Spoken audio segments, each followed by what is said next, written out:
तो students, Williamson synthesis of ether, हम कैसे ईथर को सिंथेसाइज करेंगे विलियमसन की रिएक्शन लगा के। ये बीएससी केमिस्ट्री का जो चैप्टर है अल्कोहल, फिनोल्स और ईथर के पार्ट में हम यहाँ पे डिस्कस करने लगे हैं। तो पहले तो जो विलियमसन सिंथेसिस है, इसके लिए सबसे पहले जो ईथर की फॉर्मेशन है वो कुछ कंडीशंस के ऊपर डिपेंड करेंगी, और ये वाली जो कंडीशंस है आपको बहुत गौर से समझनी है। हम सबसे पहले डिस्कस करेंगे कि किस तरह से विलियमसन सिंथेसिस रिएक्शन होगी, और लास्ट में हम इसमें जो कंडीशंस डिस्कस करेंगे जो आपको कभी भी कैसी भी रिएक्शन आ जाए विलियमसन सिंथेसिस में आप कवर अप कर पाएंगे। सबसे जो पहला पॉइंट है वो आपने ये याद रखना है कि इस रिएक्शन में हम एल्काइल हैलाइड का यूज़ करेंगे, एल्काइल हैलाइड। अब मॉडर्न केमिस्ट्री में इसको हम हैलो एल्केन बोलने लगे हैं। तो ये स्ट्रिक्टली बीएससी केमिस्ट्री में, क्योंकि हम इलेबोरेट करके इस रिएक्शन को करेंगे, ऑल दो ये +2 में भी है और इवन +1 में भी है एल्कीन चैप्टर में, बट हम यहाँ पे बीएससी केमिस्ट्री के विद रिस्पेक्ट टू ये रिएक्शन करेंगे क्योंकि इसको हम इलेबोरेट करके देखेंगे। पहला पॉइंट है ये एल्काइल हैलाइड की केमिकल प्रॉपर्टी है और एल्काइल हैलाइड इसमें पार्टिसिपेट करेगा। दूसरा जो मेजर पार्ट है वो ये, इसमें एक तो कंपाउंड ईथर बनेगा ही, और दूसरा जो कंपाउंड है वो एल्कीन भी बन जाता है। वो डिपेंड करता है वो कौन से फैक्टर्स हैं जो मैंने आपको बताने हैं अभी। तो ये दो प्रोडक्ट्स बनेंगे, और साइड प्रोडक्ट्स में कभी आप अल्कोहल को भी देख सकते हैं। तो ये सारा हमने आज डिस्कस करना है। और थर्ड पॉइंट, ये रिएक्शन किन के बीच में होगी। देखिए, रिएक्शन अकर बिटवीन, ये किन किन के बीच में होगी। ये तो एक एल्काइल हैलाइड के साथ क्या रिएक्ट करेगा, सोडियम एल्कोक्साइड, इसका नाम है सोडियम एल्क ऑक्साइड। तो ये दोनों आपस में रिएक्ट करेंगे और इन दोनों को हम हीट करेंगे। इस तरह से हमने ये जो रिएक्शन प्रोसीड करनी है, इसमें एल्काइल हैलाइड सोडियम एल्कोक्साइड के साथ हीट किया जाएगा। तो कैसे ईथर बनेगा, वो कौन सी कंडीशंस है जो हमें एल्कीन दे देगी इंस्टेड ऑफ ईथर, वो हम आज की रिएक्शन में करेंगे। तो चलिए रिएक्शन को हम शुरू करते हैं। देखिए, सबसे पहले हमने जो इसमें रिएक्शन करनी है वो ये कि हमने एल्काइल हैलाइड ले लिया और इसमें हमने डाल दिया sodium alkoxide. This is alkyl halide और दिस इज सोडियम एल्कोक्साइड। हम इसको भी नेमिंग की तरह यूज़ करेंगे, कैसे इलेबोरेट करेंगे, इसको हीट करेंगे। तो बड़ा सिंपल सा मेथड मैं आपको बता दूं इसमें। वो सिंपल मेथड ये है कि हमारे पास ये सोडियम के साथ ये इसका हैलोजन निकलेगा। ये देखिए, ये सोडियम और साथ में ये वाला एल्काइल पार्ट, ये वाला ऑक्सीजन और ये वाला एल्काइल पार्ट। तो ये तो बन गया ईथर। ये जो जैसे दिखता है वो इतना सिंपल है नहीं, क्योंकि इसकी कंडीशन पे, इसकी नेचर पे डिपेंड करेगा, वो हम इलेबोरेट करेंगे। जैसे कि हम इधर एक एग्जांपल लेके देखें तो हमने बहुत एक सिंपल सा कंपाउंड लिया, ब्रोमो मीथेन। ये हम ब्रोमोमीथेन यूज़ करेंगे और साथ में सोडियम एल्कोक्साइड। हम इसको एल्कोक्साइड के नेम को कैसे एल्कोक से एलेबोरेट करेंगे। देखिए, ये है मिथाइल, ये ऑक्सीजन, तो इसका नाम आ जाएगा सोडियम मिथ ऑक्साइड। क्योंकि हम एल्कोक्साइड किसे बोलेंगे, आर को, एल्काइल पार्ट है एल्कोक्साइड, तो ये मिथाइल है तो ये मिथॉक्साइड होगा। अब इसको हीट करें तो ये हमारे पास सोडियम ब्रोमाइड निकलेगा कंपाउंड का, और ये मिथाइल। आप याद रखिए, ये बीएससी लेवल की रिएक्शन है। हम जेई एडवांस के जो स्टूडेंट्स हैं उनको रिकमेंड कर सकते हैं ये वीडियो में अगर आप बने रहें। उसका रीज़न ये कि ये जो जेई एडवांस है वो आप देख सकते हो इस वीडियो में इलेबोरेशन के कारण। देखिए, डाई मिथाइल, 2 मिथाइल है और बीच में ईथर। इस तरह से आपने जो कंडीशन देखनी है ईथर बनने वाली, वो हम वीडियो के लास्ट में डिस्कस करेंगे। अभी हम देखें, सपोज करिए इधर हम ये एल्काइल पार्ट है और ये ब्रोमाइड, और इसमें रिएक्शन करें तो हमारे पास आ जाएगा ये सोडियम ब्रोमाइड बाहर निकल गया हीट करने से, जो कि एक बड़ा ही रेगुलर सा मेथड है, इजी मेथड है। और ये हमारे पास मिथाइल साइक्लोहेक्साइल ईथर आ गया। अब अगर हम कंडीशंस की बात करें तो वो देखेंगे। देखो जो कंडीशंस हम कह रहे हैं, पॉइंट्स याद रखेंगे आपने, ये पॉइंट्स याद रखने हैं, पॉइंट्स टू रिमेंबर, राइट। तो पॉइंट्स कैसे याद रखने हैं, जिसको हम लिमिटेशन भी बोलते हैं,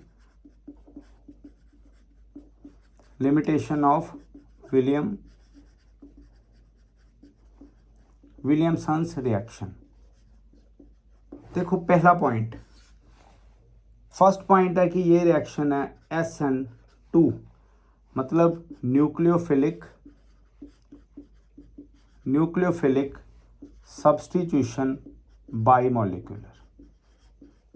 ये न्यूक्लियोफिलिक सब्स्टिट्यूशन बाईमॉलिक्यूलर है। और इसमें अगर आप सेकंड पॉइंट देखें तो सबसे पहले 1 डिग्री, 2 डिग्री और 3 डिग्री का हम ये ऑर्डर देखते हैं इसमें जो। तो ये थर्ड पॉइंट बड़ा इंपॉर्टेंट है। कैसे? थर्ड पॉइंट में आपने देखना, अगर तो 1 डिग्री एल्काइल हैलाइड है, अगर 1 डिग्री एल्काइल हैलाइड है तो ये विलियमसन सेंसे रिएक्शन में हम डालें तो ये हमेशा ही ईथर देगा, ये 1 डिग्री हमेशा ही ईथर देगा। बट अगर कभी 2 डिग्री और 3 डिग्री एल्काइल हैलाइड ये हो जाए, 2 डिग्री और 3 डिग्री एल्काइल हैलाइड, तो ये मेजर प्रोडक्ट एल्कीन देगा और साथ में कुछ साइड प्रोडक्ट देगा अल्कोहल के। ये आपने दिमाग में रख के चलना है कि ये वाली कंडीशंस अगर आप फॉलो करेंगे तो विलियमसन सेंसेस में आप मास्टर हो जाएंगे। अब हम रिएक्शन देखेंगे। एक बार इन सभी को आप या तो स्क्रीनशॉट ले लीजिए या लिख लीजिए। अब फर्दर किस तरह से हम मूव करेंगे, देखिए इन्हीं पॉइंट्स को हम दिमाग में रखते हुए BSc लेवल के जो लॉन्ग क्वेश्चंस है उनको हम क्रैक करेंगे। देखिएगा, जैसे कि हमारे पास कोई क्वेश्चन आ गया। अब देखो, आपने सबसे पहले डिग्री ही चेक करनी है। हमें सोडियम एल्कोक्साइड की डिग्री को बॉदर नहीं करना, हम इसको कोई बॉदर नहीं करते।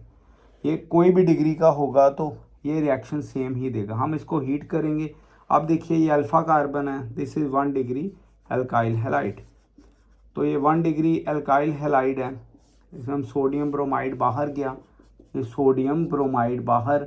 और जब 1 डिग्री है तो बेझिझक आप डायरेक्ट रिएक्शन कर सकते हैं। हमें ये पता है ये 1 डिग्री होने के कारण ये क्या बन गया, ईथर। और 1 डिग्री हमेशा ही ईथर देगी क्योंकि ये SN2 मैकेनिज्म है।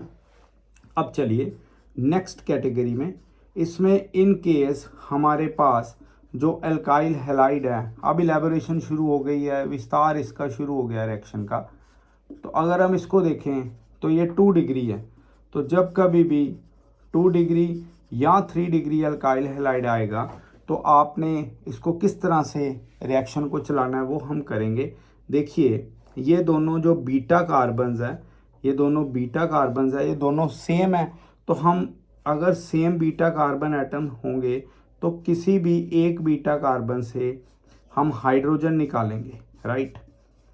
तो ये आ जाएगा हमारे पास, ये सोडियम ब्रोमाइड बाहर, सोडियम ब्रोमाइड बाहर, प्लस ये जो बीटा है इसका जो हाइड्रोजन है ये हम पॉजिटिव लेंगे और ये अल्कोक्साइड का जो आयन बना इन दोनों में आपस में रिएक्शन करवा देंगे। ये पॉजिटिव इसकी तरफ जाएगा तो ये बन गया अल्कोहल। ऑल्दो ये बड़ा माइनर सा प्रोडक्ट है, हमने मेजर क्या देखना, देखिए ये अल्फा और इस बीटा से हमने हाइड्रोजन निकाला है तो अल्फा और बीटा के बीच में एक आप बॉन्ड इंक्रीज कर दीजिए।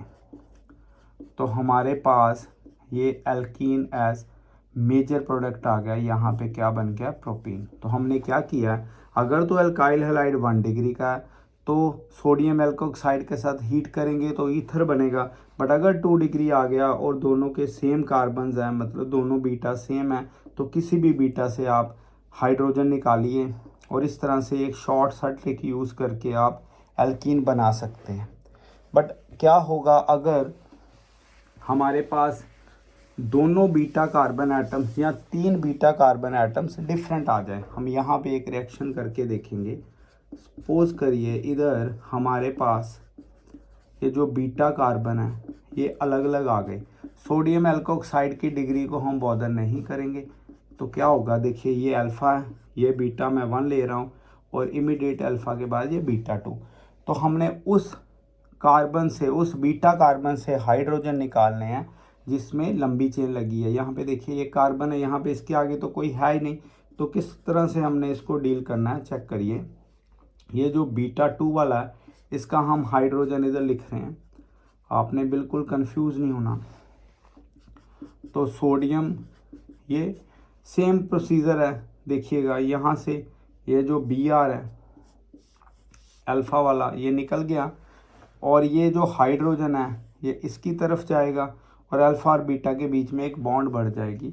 तो ये हमारे पास बन गया double bond CH3 plus NaBr और इसमें प्लस क्या आ जाएगा HOR अल्कोहल। ये बन गया हमारे पास ब्यूट-2-ईन। तो कैसे चलना है, जो लंबी चेन वाला कार्बन है बीटा के साथ हमने उससे हाइड्रोजन निकालना है। तो ये BSc के जो फर्स्ट सेमेस्टर हैं या ऑनर्स केमिस्ट्री में जो BSc कर रहे हैं स्टूडेंट्स उनके लिए ये लेक्चर है, या आप कह सकते हो JEE एडवांस में आप इसको देख सकते हो क्योंकि ये +2 के ईथर चैप्टर में भी है। तो इस तरह से आपने ये जो हमने विलियमसन ईथर की रिएक्शन की है उसमें ईथर कैसे बनेगा, 1 डिग्री अल्काइल हैलाइड से डायरेक्ट ईथर बनेगा, 2 और 3 डिग्री से हम क्या बनाएंगे, एल्कीन बनाएंगे। 3 डिग्री से भी सेम ही है, 3 कार्बन आ जाएंगे, आप किसी से भी हाइड्रोजन निकाल लो। तो यहाँ पे ही हम वीडियो को यहाँ पे ख़त्म करते हैं।